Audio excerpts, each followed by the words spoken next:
Democratic candidates setting their sights on attacking President Obama? The lead starts right now. 2020 Democrats back on the campaign trail today after the big CNN debates, and the frontrunner, former Vice President Joe Biden, responding to attacks from his opponents that he calls bizarre.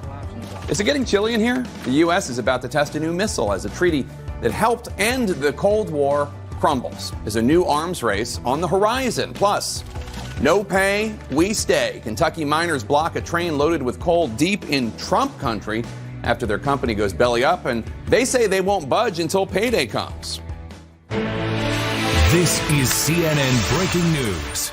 Welcome to The Lead. I'm Jake Tapper. We begin today with breaking news in our world lead. A U.S. official telling CNN that North Korea is believed to have launched 2 short-range ballistic missiles today, similar to the missiles test fired by Kim Jong-un's regime earlier this week. I want to get right to CNN's Will Ripley, who's been to North Korea nearly 20 times. And Will, this is the 3rd launch in less than 2 weeks by North Korea. What do you make of this flurry of testing? Is he trying to send a signal of some sort? He's absolutely trying to send a signal, Jake, both a signal to President Trump, to South Korean President Moon Jae-in, and frankly, to the hawks inside his country who think he should go tougher on the United States because the North Koreans haven't gotten what they want, which is sanctions relief before they do anything in terms of substantial steps to denuclearize. The North Koreans have indicated a willingness to continue working level talks with the U.S. In fact, Secretary of State Mike Pompeo was in Bangkok. He said that he's optimistic. He hopes that those talks will happen soon. So these launches, in some sense, are posturing, but also a reminder to the U.S. of what North Korea could do if talks don't go the way they want. They could launch something much bigger. They could launch an ICBM or even conduct a nuclear test pretty much at any time. Jake. All right, Will Ripley, thank you so much. Turning to our 2020 lead now, and a new question for Democrats emerging from the CNN debates. How much to stay focused on defeating Donald Trump versus how much to target each other, especially frontrunner Joe Biden? As the candidates debated their records and proposals last night, the record of Barack Obama on trade, on immigration, on criminal justice reform was caught in the crossfire over and over. And as CNN's Jessica Dean now reports for us, today Biden is questioning why Obama and his legacy were even up for debate as the vice president attempts to use the 44th president as something of a shield. Former Vice President Joe Biden and California Senator Kamala Harris back on the trail today, hours after sparring at the CNN debate in Detroit. In response to Senator Biden stopping by a restaurant with the city's mayor and the president of the Detroit NAACP. It's not about moving left or right. I think I represent the party. While Harris shadowed a Detroit security officer who's also a local union member. Biden today said the level of criticism directed at parts of former President Barack Obama's record was unexpected. I must tell you, I was a little surprised at how much their incoming was about Barack, about the president. I mean, I'm proud of having served with him. I'm proud of the job he did. Among the areas that came under scrutiny, the mass deportations by the Obama administration from a member of Obama's cabinet. We sat together in many meetings. I never heard him talk about any of this when he was the secretary. First of all, Mr. Vice President, it looks like one of us has learned the lessons of the past and one of us hasn't. New York City Mayor Bill de Blasio repeatedly asked Biden if he used his power as vice president to advise Obama against the deportations. I was vice president. I am not the president. I keep my recommendation to him in private. Which quickly led to New Jersey Senator Cory Booker calling out Biden for using his ties to the former president as a political shield. You can't have it both ways. You invoke President Obama more than anybody in this campaign. You can't do it when it's convenient and then dodge it when it's not. Biden wasn't the only candidate center stage taking heat. Harris faced tough criticism over her time as a prosecutor in California from Hawaii Congresswoman Tulsi Gabbard. But I'm deeply concerned about this record. She fought to keep cash bail system in place that impacts poor people in the worst kind of way. According to a CNN fact check, Harris advocated for higher bail amounts for gun-related crimes after being elected San Francisco's district attorney in 2004. But she also introduced legislation as a senator in 2017 to reform or replace the practice Gabbard criticized. As the elected Attorney General of California, I did the work of significantly reforming the criminal justice system of a state of 40 million people, which became a national model for the work that needs to be done. And I am proud of that work. Now, also out on the campaign trail today, Senator Elizabeth Warren. She had a big Tuesday, was quiet yesterday as the rest of the candidates took part in the second part of the debate, and is now back on the campaign trail. She, along with a host of others, her fellow top-tier candidates included, all headed to Las Vegas next, Jake. They'll speak to a union group there over the weekend, and they find themselves back together once again. All right, Jessica Dean, thanks so much. Let's tour this with my experts. Maddie, let me start with you. Biden said today he was surprised that so many of his rivals went after him about the Obama-Biden record. Take a listen. The world has changed since Obama. He changed what was going on. And the idea that somehow it's comparable to what this guy's doing is absolutely bizarre.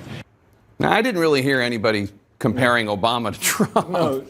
And also this idea that they're going after Barack Obama. No, Joe, they're going after you. And the idea that you're going to run for president with 40 years of experience and then people aren't going to pick apart that record. I mean, you had Gillibrand going back to 1981, pulling up an op-ed to go after Biden. I would go much further to the 70s, which Kamala Harris did in the first debate, bringing up the busing stuff. I mean, you can go through all of his record. He has a bad record, and he has to deal with that. And he got a chance to deal with it. Bill de Blasio jumped and tried to take over your job and said, answer the damn question about deportation. He wouldn't do it. Oh, I keep my advice private. In fact, let's run that clip. Mayor de Blasio challenging the fact that there were more deportations under Obama-Biden than under President Trump. Take a listen. We'll come right back to you. Did you say those deportations were a good idea? Or did you go to the president and say, this is a mistake, we shouldn't do it? Which one? I was vice president. I am not the president. I keep my recommendation to him in private. Mr. Vice President, you can't have it both ways. You invoke President Obama more than anybody in this campaign. You can't do it when it's convenient and then dodge it when it's not. I think Cory Booker, that was one of the lines of the night when he nailed him on that point, pointing out the double standard. And you saw Biden trying to hit back at Booker. This time he came with notes, but he had to read his notes as he was kind of doing his put-downs. Yeah. And he gaffed at the beginning of the night, calling Kamala Harris a kid. He gaffed at the end of the night with his own website. He gaffed in the middle when he endorsed Booker's presidential candidacy. I mean, I watched it. I thought it was a disaster. I know some people are saying Biden did better than we thought, but let's not start treating Biden like we treat Trump, where we grade him on a curve. What do you make of it all? I think Biden had a perfectly good night because he's perfectly good. But by his standards, or by standards, that he's like 30 points ahead, and they didn't really lay a glove on him. But opportunity cost was very high. When Bill de Blasio said this about deportations, Joe, the vice president, should have said, some people need to be deported. The president, in the Obama administration, the president targeted people who are violent, people who committed felonies while they're here. And yes, some people who lied on their application, but that's a crime too. And also people who had been in the country just recently, had just arrived and been there for weeks and months instead of years. By the way, Kamala Harris should have said, some people need to be incarcerated. She should have turned to Tulsi Gabbard and said, yes, I raised bail on people who create gun violence, because gun violence is an epidemic. No, but this is my problem. The whole two-day debate is I believe many of these candidates seeking to win the nomination are setting themselves up to lose the presidency to Donald Trump. By running so far to the left? Yes. Mary Catherine, what did you make of Joe Biden? Because I've heard a lot of people saying he seems to, charitably, he seems to have lost his fastball. Take a look at this moment where he's stumbling, trying to hammer home a point.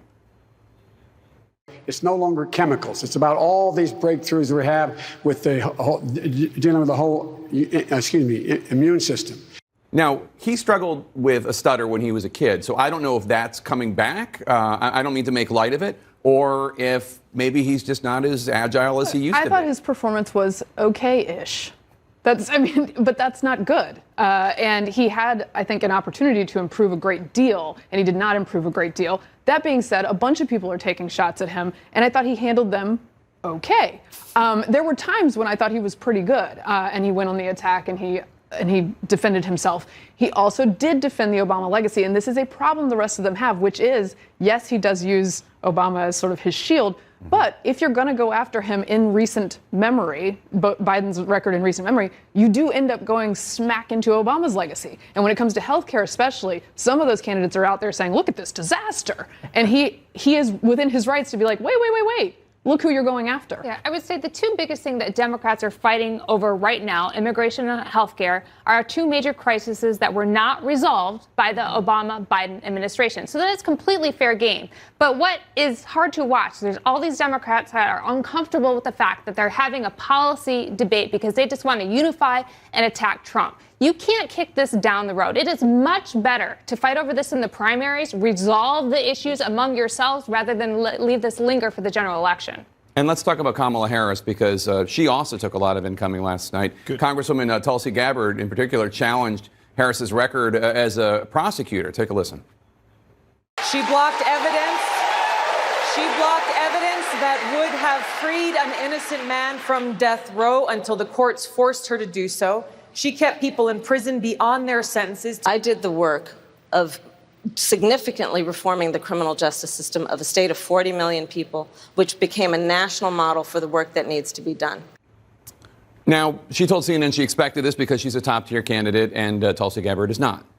I'm not sure she does expect. I think she's managed to get away with not being held to account for her California record so far. People are so happy that she's in the race. She's clearly brilliant at what she does. She was brilliant in taking down Biden in that first debate. But people haven't really looked at her record. And when you look at her record in California, it's not a great record across the board. She did many good things, but there are innocent people in prison who were put behind bars. Can I add a note on that? Google George Gage, Daniel Larson, Johnny Backer, a guy called Kevin Cooper. These are people who were then released from prison because they were wrongfully convicted either because of racism, corruption, false testimony presented in court by Kamala's prosecutors. And she fought tooth and nail to keep them behind bars. She has to answer questions about that. That exchange is one of the benefits of having a big field.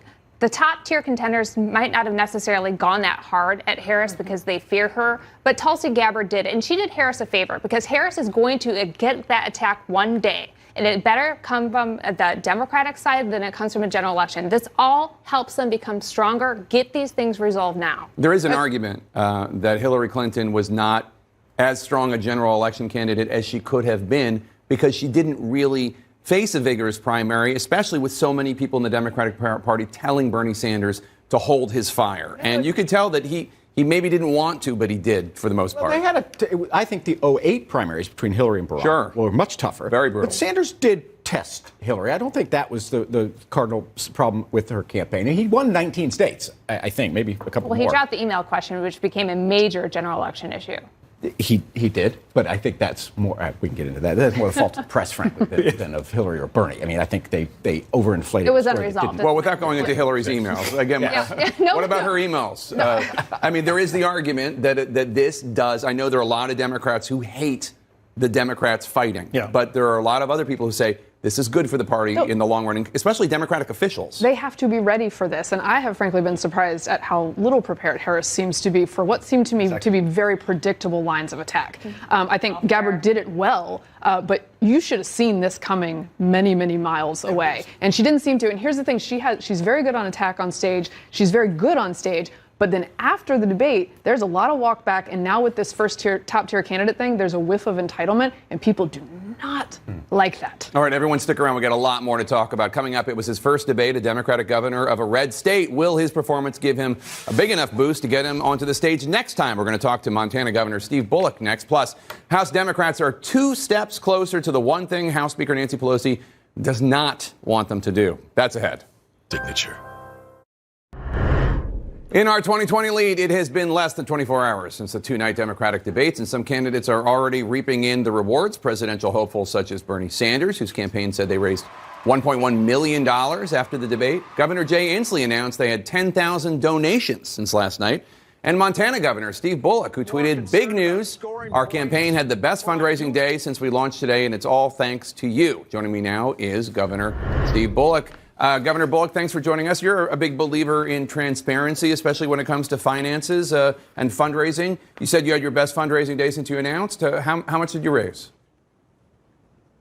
I think on that first day, it wasn't quite that 1.1 million. I think we were about 100,000 on that first day right after it. And it's been rolling in as well since then. So excited that we're getting contributions from all over the country, big and small, Jake. All right. Today, President Trump announced he's going to put an additional 10% tax on $300 billion worth of Chinese products. In addition to the previous tariff, what do you make of that? Do you support it? What do you think?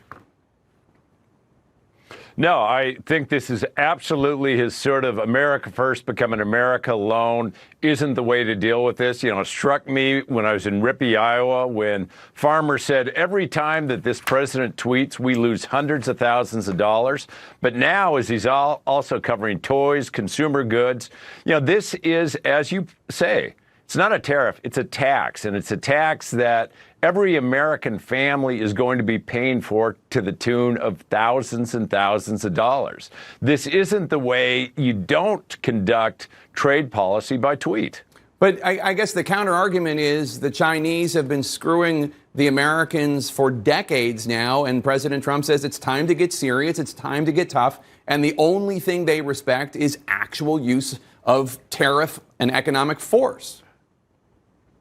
They have. Look, I actually agree with the president on the fact that we got to be tough on China. You could look at from 1994, when their economy was about 500 billion, to now where it's 11 trillion. You can look, they did this with steel. They did it with credit cards. They did it with microchips. Now they're doing it with technology. But the way to get about that, I mean, as he lifted the tariffs on ag products from the U.S., what did China do? They lowered the tariffs for the rest of the world. So the way to do it isn't to do it alone. It's actually to bring in the global community and get tough on them, because the only folks that are really going to be suffering as a result of these actions are us in this country. Us, not only just the farmers and the ranchers and folks in rural areas, but in urban areas as well, when it's effectively a tax on everything that Americans buy. I want to change the subject because right now we're in the middle of a really important conversation about race and racism in America. You heard some of that last night on the debate stage, and as well as the night that you were there. Now, you come from a state where 89% of the population is white, according to the U.S. Census. A very, very small black population. You have bigger percentages of Native Americans and Asians, for example. How can you reach out and win over this incredibly diverse Democratic voting base with that kind of a background? Yeah, raising a single-parent household. Do I know the challenges of dealing with what would be literally generations of discrimination? No. Have I had to talk to my son about, if you ever get pulled over, put your head down, your hands on the dashboard? No, I don't. But what I do know is we can't let this president or anyone be dividing us by the color of our skin or who we love or where we're from. And that's exactly what's happening. We have literally generations of systemic, at times, certainly racism, at times inequities, and we've got to address those piece by piece. We have to take a look at the criminal justice system. We have to look at the healthcare system. We have to look at the overall economy. And I think that's how we do it, is first of all, showing up, listening more than you talk, and recognizing that this isn't just about lifting all boats. It's recognizing that, and I'm glad we're having this conversation in 2019, because the problems that we're dealing with right now in 2019, they didn't just start this year alone at all, Jake. So let me just ask you one last question, sir. The former Vice President Joe Biden today said that he was surprised by how many attacks last night were on the record of the Obama administration, Obama-Biden administration, when it came to immigration, criminal justice reform, trade. Were you surprised? Well, it is fairly stunning and I talk about like wish list economics, plans that are written without necessarily those direct connections to how people's lives are going to be impacted immediately. And I think that we don't talk, as somebody who comes from a state where Trump won, places that we need to win back, we don't talk enough about folks' everyday concerns. And there were many on the stage, including on my night, where it seemed like they're more interested in attacking Obama and Obama's record than actually recognizing that Trump every day is trying to undermine and dismantle that. So I would agree with the vice president on that. We need to be making progress, and there are so many ways to do it. But I think most folks watching that debate, especially even last night, thought it was pretty painful to watch, and they didn't even know most of the things that people were talking about on that stage because it didn't impact their daily lives. All right, Montana Governor Steve Bullock, thank you so much. Appreciate your time, sir. Thanks, Jake. President Trump was just asked about the horrible send them back or send her back chants that broke out at his last rally as he's heading to his first campaign event since the Democratic debate. His response is on CNN. We have some breaking news now. President Trump just spoke at the White House on his way to his campaign rally in Ohio tonight. The president gave a preview of the rally. It's the first since those ugly send her back chants broke out after the president said that a U.S. Congresswoman, an American citizen, Ilhan Omar, should go back where she came from. She was, of course, a Somali refugee. CNN's Abby Phillip is at the White House. Abby, the president was just asked about those send her back chants, people saying he should have stopped them last time. He lied about whether or not he tried to stop them. What did he say this time? That's right, Jake. After President Trump disavowed those chants and said falsely that he tried to stop them, he's now leaving open the possibility that they could reappear tonight at his campaign rally, and that he's not sure what exactly he's going to do if that happens. If they do the chant, we'll have to see what happens. Will you stop them, sir? You think you will? I don't know that you can stop people. I don't know that you can. I mean, we'll see what we can do. I'd prefer that they don't. But if they do it, we'll have to make a decision then. Now, tonight, Jake, will be President Trump's turn to take the spotlight after 2 days of Democrats being in front and center on that debate stage. And President Trump also made it clear that he's paying attention to what's going on in that Democratic race. It's President Trump's turn in the spotlight as he campaigns in the battleground state of Ohio on the heels of 2 straight days of Democratic debates. As Democrats slug it out for the chance to take him on in 2020, Trump weighing in from the peanut gallery, tweeting, "The people on stage were not those that will either make America great again or keep America great." Trump adding, "We will grow bigger, better, and stronger together," strangely mimicking Hillary Clinton's campaign slogan. We are stronger when we grow together. It was an unusually mild response from Trump, who on the first night of the debates quoted Louisiana Republican John Kennedy calling Democrats socialists. I am the least racist person there is anywhere in the world. Tonight's Ohio rally is Trump's first time back on the campaign trail since this chant sparked bipartisan condemnations.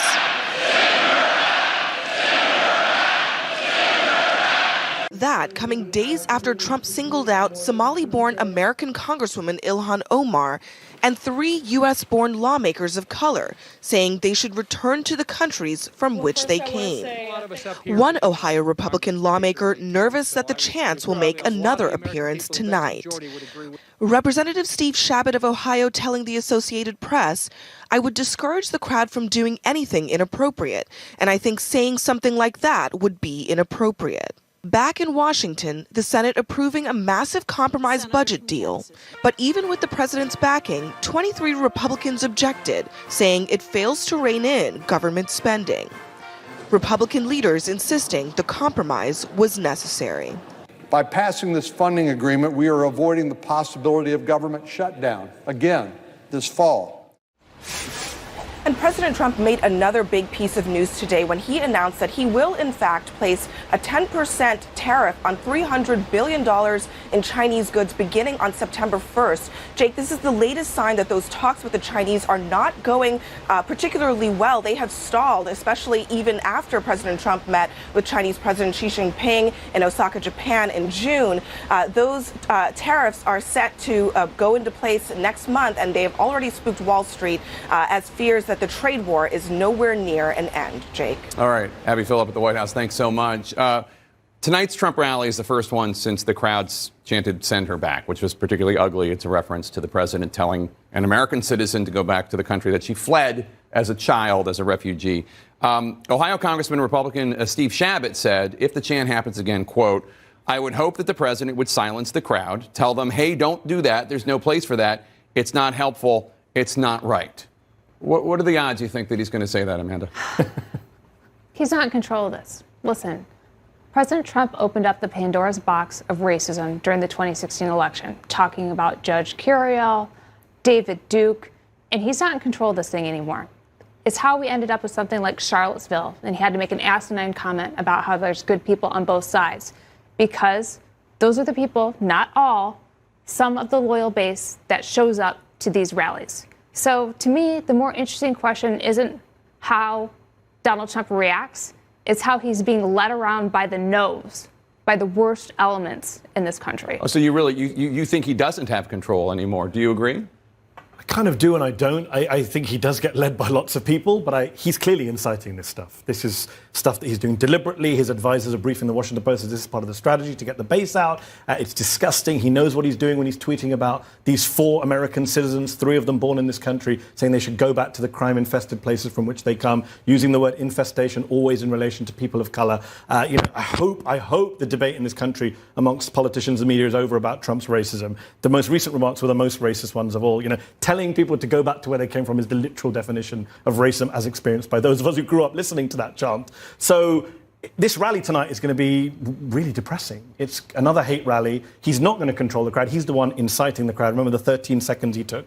And I just think, there's been studies done showing correlations between hate crimes going up in counties where these rallies have been held. And we know that white nationalist groups are being emboldened by this rhetoric. It's deeply worrying. Jay Inslee's line at the debate that we cannot tolerate a white nationalist in the White House is probably the most important line of the debate. And the question always is, why not just talk about the economy? Why not just talk about the things you're succeeding?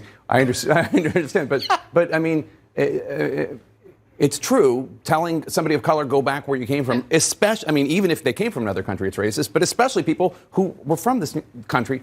Why is he doing it? He can't help himself. He wants to attack who is going after him, and so he's going to continue to do that. But it's also this uncanny ability that his attacks end up elevating the very, very people he wants to make the head of the Democratic Party, the face of the Democratic Party. So it works for him on 2 levels, sort of this emotional and a strategic thing, even though it's not actually a strategy. I don't think it's actually a strategy. It's more of just his need to lash out. But there's a chance tonight that he did back off of this thing, suggesting that he sees it as a bit of a liability, at least, because he doesn't always back off of this disgusting stuff, right? So there's a chance it goes in a different direction. He just goofs on the debate performances. Everyone stick around. Paul, come to you first in the next panel. Democrats in the House are just 2 lawmakers away from reaching a crucial milestone. We'll explain what it is next. Stay with 8,000. If your majority of your caucus wants to go forward with an impeachment inquiry, would you go for it? It's not even close in our caucus. But eventually, why are we speculating on hypotheticals? That's House Speaker Nancy Pelosi less than 2 months ago talking to my colleague Manu Raju when the thought of the majority of House Democrats wanting an impeachment inquiry seemed, at least to Pelosi, far-fetched. But today that hypothetical is looking more and more likely, with CNN counting 116 Democratic lawmakers now in favor, just 2 shy of a majority of House Democrats. There are 235 House Democrats. CNN's Manu Raju joins me now from Capitol Hill. Manu, with your Nostradamus-like abilities of predicting the future, if 2 more House Democrats come out in favor of impeachment proceedings, what happens next? Well, the pressure is going to intensify on the House Speaker, who currently wants to continue to pursue their course of action, which is to fight the matters in court. Now, Speaker Pelosi did bless language that was in the lawsuit filed by the House Judiciary Committee last week, saying that articles of impeachment are under consideration as part of that committee's investigation, that lawsuit to try to get the underlying grand jury evidence from the Mueller probe. Now, the leader of that committee, Jerry Nadler, has essentially said that what they're doing is similar, if not the same, as an informal impeachment inquiry. But more and more members are calling for at least formal proceedings to begin. The big question is whether or not those frontline Democrats, those most vulnerable House Democrats, ones who won Trump districts, if they start to break, that could force the Speaker's hand. Right now, some have started to call for an impeachment inquiry. And Jake, today I asked the Speaker whether or not she will change her position because we're reaching that majority threshold. She declined to comment and said that she would soon put out a statement, Jake. And the election's only 15 months away, of course. Impeachment proceedings don't happen overnight. Is impeachment at this point, with the election only 15 months away, is it even a realistic goal? Well, some are worried that people are pushing impeachment, that it's not, because that window is closing and the debate continues within the caucus. Some, like Pelosi, arguing that Trump is simply trying to goad their party into impeachment so the Senate will ultimately acquit him and he'd campaign on it. But others are saying that the House doesn't impeach, the president will campaign, that Democrats didn't have enough evidence to go forward. So that debate will continue behind closed doors, and we'll see what lawmakers hear when they're back home during their August recess. Jake. All right, Manu Raju, thanks so much. Appreciate it. Coming up, something's about to happen that has not happened since the Soviet Union was in its death throes. Stay with us. It's on CNN. The CNN exclusive in our World Lead now, defense officials are confirming that the United States military is preparing to test a new non-nuclear missile. Specifically, they say, to counter Russian aggression. This comes as tomorrow could mark the end of a 30-year-old landmark nuclear agreement known as the INF Treaty. The Obama and Trump administrations have both repeatedly accused Moscow of violating that agreement.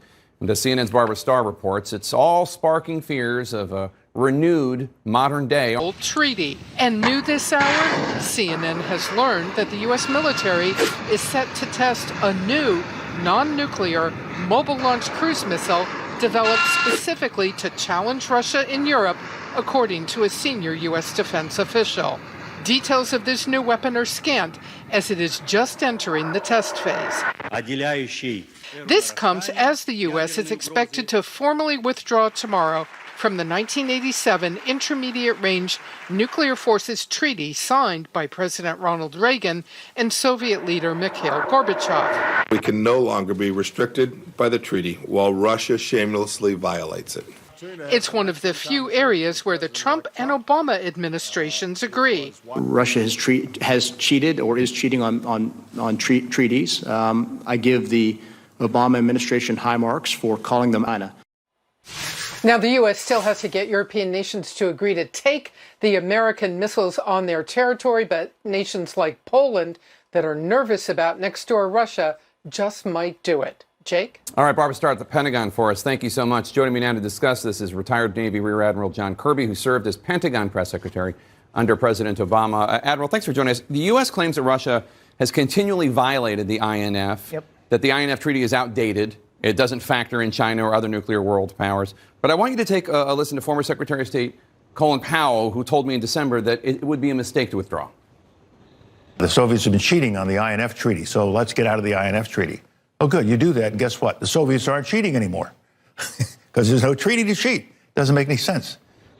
What do you think? He makes a good point. I mean, if it just frees Vladimir Putin up to continue to develop these weapons, and maybe even at an accelerated rate now, because he's going to be given to believe that the United States is now going to be non-compliant and developing their own system. Now, we hear claims of modern-day nuclear arms race potentially breaking out because of this. Do you see that happening? I'm worried, Jake, that there's nothing in place of it. I think the people that say there could be an arms race have a point, because I've heard nothing from the Trump administration about what to replace the INF with, or simply pulling out of it, giving, again, Russia and China free rein to continue to develop these weapon systems and to be more worried about what we're doing in return. But is there any reason to think that there would be any movement towards a comprehensive worldwide arms treaty of some sort, with, taking into account not just Russia, but China and others? Well, you don't know until you try. And that's the whole art of diplomacy. And I don't see any effort by this administration to try to sit down at the table and try to negotiate those kinds of agreements. The other thing, Jake, is in order to make these